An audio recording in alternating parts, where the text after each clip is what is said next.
Welcome to Chillin' 101. We hope this video helps. You start by enabling the hardware that does the heavy lifting. First, install the latest vendor driver and any platform libraries like CUDA or ROCm so Blender sees the card. Once done, open Preferences Right Arrow System and select your GPU under Cycles Render Devices. This tells Blender to use the accelerator rather than the CPU.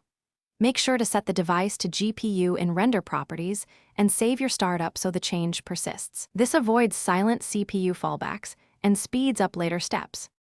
Next, optimize how Blender uses the GPU to balance speed and quality. You should select GPU for viewport and final renders. Pick OptiX on supported NVIDIA cards for faster ray tracing.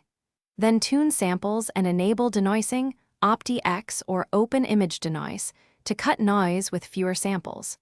Adjust light paths, lower bounces where physically acceptable. Also enable persistent data and adaptive sampling, so the GPU reuses calculations and stops sampling where noise is solved, reducing render time without large quality loss.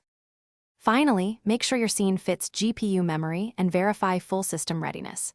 You can reduce texture resolution, use tiled UDIM workflows, or convert textures to GPU-friendly formats to avoid out-of-memory crashes. For heavy simulations, bake caches to disk or run them on the CPU to free RAM. Monitor GPU memory with your OS overlay while test rendering. If renders fail or artifacts appear, try toggling CUDA versus OptiX, lowering tile size, and updating drivers or Blender. These steps usually resolve compatibility or memory issues quickly. Thanks for watching. Consider subscribing if we helped you.